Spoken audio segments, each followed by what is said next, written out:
Te aseguraron que el proceso cubano amparaba a sus talentos. Te exhibieron el mito de un régimen que apreciaba el arte, que custodiaba a los autores, que les otorgaba un sitio honroso en la joven comunidad. La certeza es plenamente la opuesta.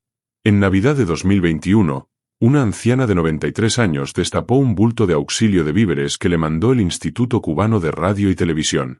Dentro residía un poco de grano, unos chícharos molidos, algo de adobo, grasa sin marca y lo más humillante de todo, pedazos restantes de fideos. Sobras, restos, basura que en muchos sitios se emplea para nutrir animales. Aquella dama no era una retirada cualquiera, era Gina Cabrera, la actriz más célebre en toda la trayectoria de la televisión cubana. La mujer que ayudó a crear ese propio medio que ahora le ofrecía migajas. La que vaciaba las arterias de La Habana de ruidos cada vez que salía en pantalla porque todo el pueblo estaba dentro, mirándola a ella. Y jornadas después de aceptar esas obras, expiró. Pero aquí llega lo que te va a revolver las entrañas. Cuando falleció, esos mismos mandos que le enviaban fideos rotos lanzaron notas llamándola nuestro gran activo y pionera de la televisión. Quédate conmigo porque lo que vamos a revelar hoy no es solo el relato de una estrella olvidada. Es la tomografía de cómo un sistema global puede adorar tu foto cuando estás muerta y dejarte morir de ayuno cuando estás viva. Para que captes el peso de la caída, primero debes captar el peso de la gloria. Y la gloria de Gina Cabrera no tiene rivales en la historia artística de Cuba. Luisa Georgina Cabrera Parada nació el 28 de mayo de 1928 en La Habana. Pero Gina Cabrera no era la común figura de folletín. Si tú piensas en las divas de la etapa, te proyectas chicas lindas, con buena voz, dictando textos cursis. Pero Gina era algo más. Era pensadora pulida en la Universidad de La Habana, donde cursó letras y lenguas clásicas. Dominaba inglés y francés. Estudió danza, música y terminó una carrera en historia del estilo. En la América hispana de los años 40 y 50 eso no era normal. Eso era único. Y ese intelecto se sentía en cada papel que armaba, en cada toma que regía. A los 7 años ya dictaba versos en salas. A los 8 ya laboraba como actriz precoz en la cadena CMBY y en el Teatro Martí. A los 20, en 1948, el gremio de la prensa escrita la citó como la joven más brillante de CMQ, el emisor de ondas más potente de toda América Latina, y ese honor lo obtendría de nuevo durante toda la etapa del 50.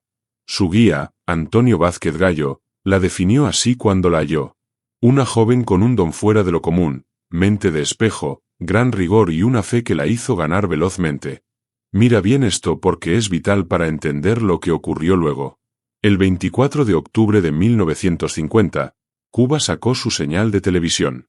Fue el primer ente del Caribe y uno de los primeros de América Latina en poseer televisión. El segundo país del globo tras Estados Unidos en montar una red de difusión estatal. Y el segundo en emitir en colores. La Habana logró poseer 6 torres de televisión. El bloque radiocentro CMQ en El Vedado, basado en el Rockefeller Center de Nueva York, poseía la gestión de emisión más compleja al sur de Manhattan. Y Gina Cabrera estuvo allí desde el inicio. Inició en Canal 4 en octubre de 1950 y en Canal 6, CMQ-TV, en diciembre del mismo año. No era solo una figura de televisión. Era madre del sector. Para 1953, la prensa especializada la nombró formalmente como una de las 2 actrices máximas de la televisión cubana, repartiendo ese podio con Raquel Revuelta. La tercera en esa tríada era Mimi Bujones. Pero el brillo de Gina la ganaba a todas. Y aquí deseo que te frenes un minuto a pensar en algo que te va a dar la cifra total de lo enorme que era esta dama. Gina Cabrera era tan mítica, tan ligada con la fuerza teatral, que su nombre se tornó en una frase del habla cubana. Cuando alguien inflaba, cuando alguien se ponía trágico, la gente decía, estás posando como Gina Cabrera. A los chicos que exageraban les decían, Gino, o Ginito. Decir, ahí va Gina Cabrera, era la forma cubana de avisar que alguien estaba haciendo un acto mental. Su nombre se volvió un término. Esa es la forma más rara de fama que existe. Y esa voz sigue viva en Cuba hoy, aunque muchos chicos ya ni saben quién fue la dama tras el nombre. En 1955 creó una unión lírica en pantalla con el galán Alberto González Rubio en el bloque Miércoles de Amor Palmolive. Ese dúo atrapó la mente de millones de cubanos por años. Lideró el Gran Teatro del Sábado en CMQ, donde recreó a Shakespeare, Eurípides, Ibsen, Pirandello, Tennessee Williams y Benavente. Su puesta de Otelo junto a Enrique Santiesteban duró 3 horas y 45 minutos y obtuvo el Laurel de Oro de la revista Carteles. Y en 1957 lideró Soraya, Una flor en la tormenta, hecha por Delia Fiallo, la dama que ideó la novela como estilo. La prensa la citó como la primera serie cubana, un molde que luego guiaría el drama en toda América Latina. Gina no solo actuaba en televisión, Gina era la televisión. Su paso en cine iba en ruta fija, debutó en Set de Amor en 1945, actuó junto a la mítica Rita Montaner en La Rehegada, en 1951. Y en 1954 lideró La Rosa Blanca, un film Cuba-México sobre José Martí, llevado por Emilio el Indio Fernández. La llamaban la María Félix cubana.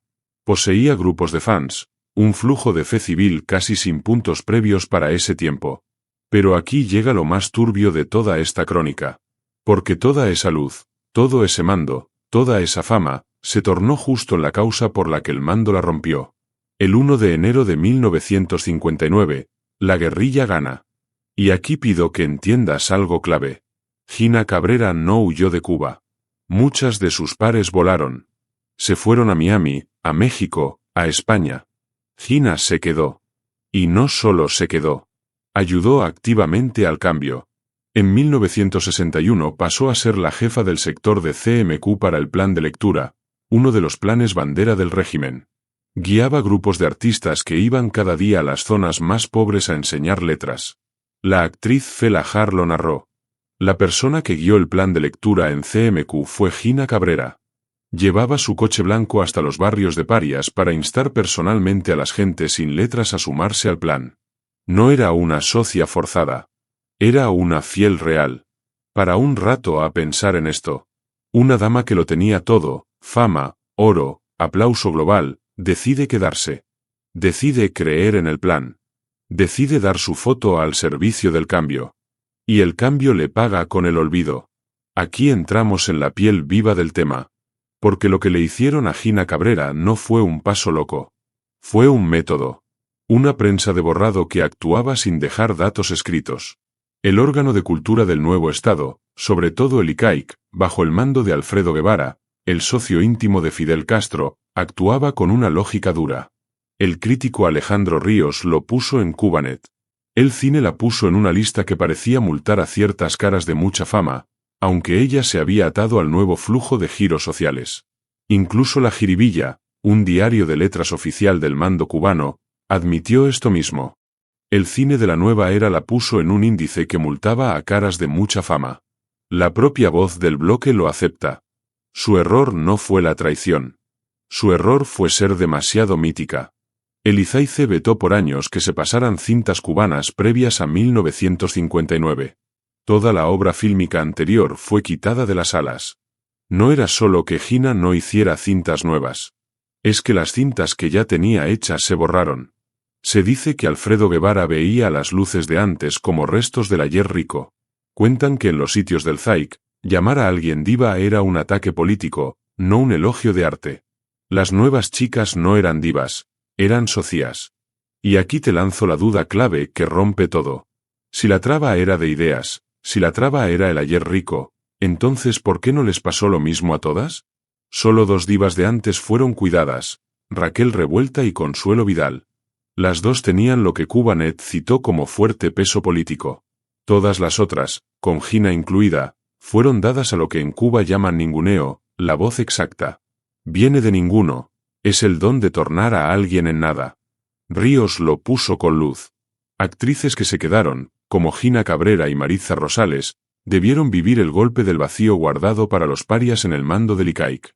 Ponte en el lugar de Gina un segundo. Eres la actriz más célebre de tu tierra, tu nombre es casi una entrada en el léxico, apoyaste el mando, enseñaste letras a los pobres y el bloque te tilda como paria cultural mientras Consuelo Vidal daba actos del mando y su hijo Amaury Pérez era cara de la nueva canción. Mientras Raquel Revuelta ganaba los roles de peso del nuevo cine cubano, Gina Cabrera era planchada. Esa era la clave interna del mando. Según Eugenio Pedraza Ginori, que laboró 30 años en la TV cubana antes de huir a España, no había listas negras impresas. Los jefes y mandos daban de voz que artistas no podían ser puestos. Para los huidos, el veto era total y eterno. Para los que se quedaron, los ratos de veto cambiaban, pero nunca daban el porqué. A los genios los llamaban tachados o planchados. Gina estaba planchada. No la borraron del todo de la TV. Siguió en Radio Liberación, Radio Rebelde y Radio Progreso. Hizo un espacio infantil amado, Tía Tata Cuentacuentos. Actuó en series de acción como Los Bucaneros, en 1966. Pero los roles de oro, los pesos dramáticos, el rango de cultura, todo eso se achicó hasta morir. Aquí entramos en el centro del daño. Porque hay una toma que agrupa en un flash todo el asco de lo que le hicieron. Un testigo mudo, exalumno de un centro de arte donde Gina dio clases, citó verla entrar al aula. La veo puntual y lejana, a veces aún con parte de la ropa del ser que acababa de hacer en una de las tantas obras de acción. En un caso sentí pena al ver a aquel espectro solo del ayer, antes de que iniciara el aula, comiendo rápido masas fritas que había tapado en papel de guión. Un espectro solo del ayer comiendo masas fritas tapadas en guiones viejos. Esa foto tiene toda la pena. Hasta aquí la crónica parece la de un sol que se fue apagando. Pero lo que ocurrió tras 1985 gira todo el tablero. Su último rol de peso fue en la serie Sol de Batey, en 1985, un drama de época fijado en el siglo XIX cubano. La burla cruel es que fue guiada por Roberto Garriga, su primer marido, del que se había alejado en 1950. Tras Sol de Batey, Gina Cabrera se fue de la vista civil. No hubo adiós. Solo dejó de estar en la pantalla. Por años hubo voces de que había muerto. No era cierto. Estaba viva, pero vivía un tipo de fin que en Cuba tiene un nombre, insilio. El destierro interno. La celda sin muros. Su hijo Alejandro Delgado Cabrera lo diría luego con un dato que hiere como metal.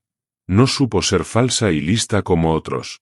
Era pura, recta, y su alma no lo soportó. Según voces próximas, un mal mental se hizo de ella poco a poco.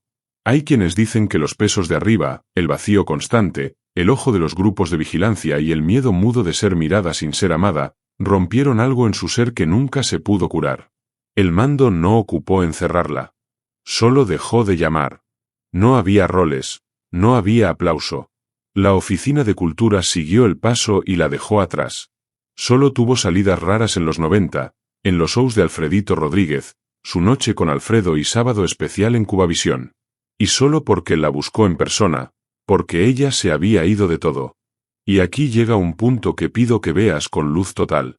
En 1995, en pleno ciclo de crisis, cuando Cuba moría de hambre de verdad, cuando la gente comía piel de fruta y felinos y bebía agua dulce para seguir, el jefe Adolfo Llauradó grabó un film llamado Divas por Amor, 11 actrices míticas ante el lente, y la toma de Gina Cabrera es un acto de fuerza que debe ser visto en aulas. Imagina el cuadro. La Habana 1995, Gina Cabrera con más de 65 años de pie ante su estante. Su pelo gris, su aire aún recto. Habla de sus obras como si fueran sus críos. Y entonces, con un rigor que rompe toda duda sobre su mente, toma dos obras y las enseña al lente. El primero, La Poética de Aristóteles. El texto base del arte dramático mundial. Lo tiene como diciendo, yo no soy una cara linda, yo capto el orden del drama mejor que cualquier mando del ICAIC. El segundo, El arte de comer bien de Rosa María, un hito de la cocina cubana. Lo enseña, mira al lente con esos ojos que atraparon a un país entero y dice con voz clara, comer bien es vital. Mira esto conmigo, es 1995, Cuba vive un brote de males causado por el ayuno, la gente está ciega de hambre y la reina de la televisión cubana le dice al lente del mando con toda la clase del mundo, comer bien es vital. Eso no es un dato de cocina, es una bomba de mano envuelta en gasa. El crítico Alejandro Ríos lo llamó un reto fino. Probó que su mente seguía entera, que su valor seguía vivo y que su burla podía herir el metal del bloque sin gritar.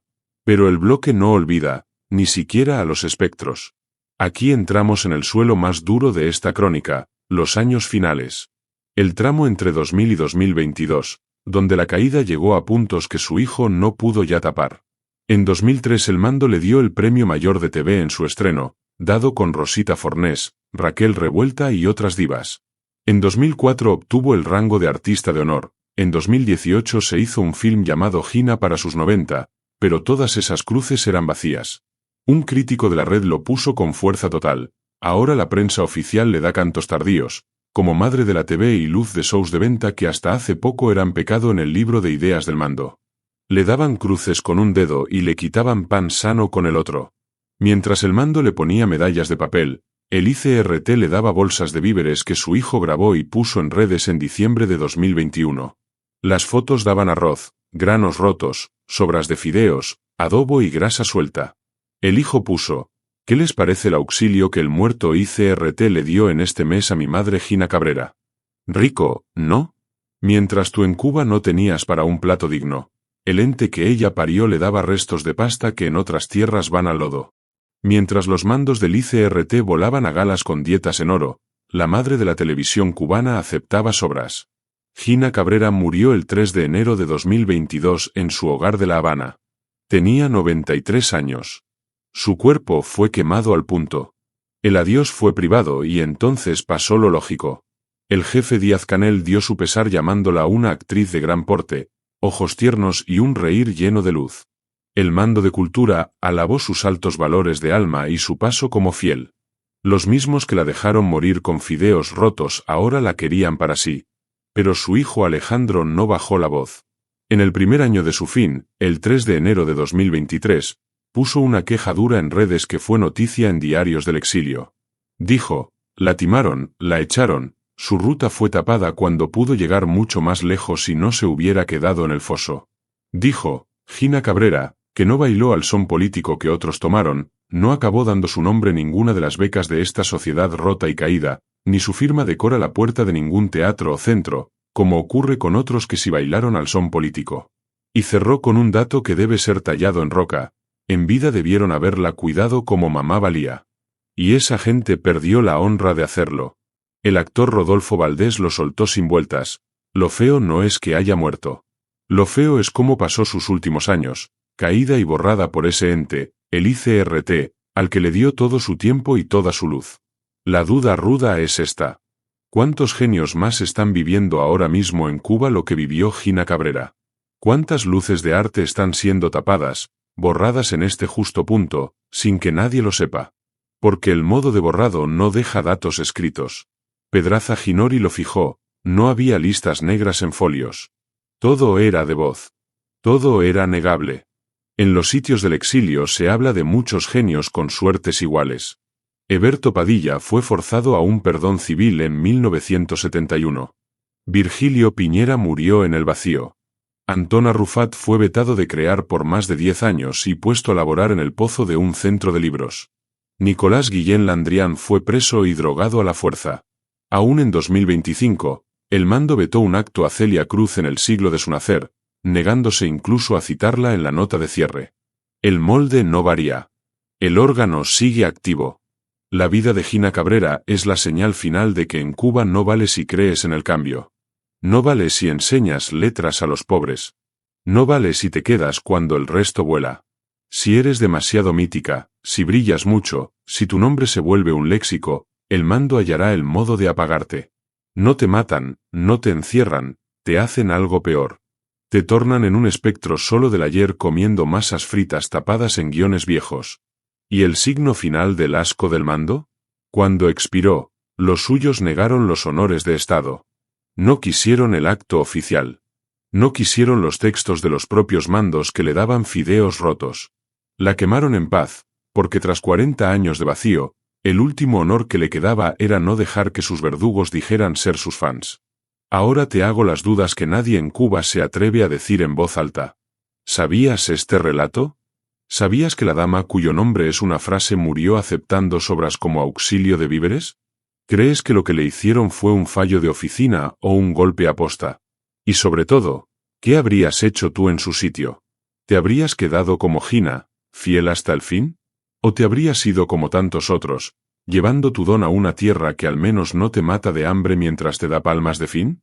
Pon tu nota abajo. Porque este es el diálogo que el mando de Cultura cubano no desea que tengas. Y ahora que lo sabes, Ya no se puede tapar de nuevo. Si este estudio te dio luz, únete al sitio ahora mismo. Pon la alerta para que la red te avise cada vez que demos un nuevo dato. Y pasa este vídeo con esa persona que aún cree que el proceso cubano amparó a sus genios. Pásale este vídeo y dile, mira lo que le hicieron a la reina. Te espero en un nuevo envío de este tu sitio. Nos vemos luego.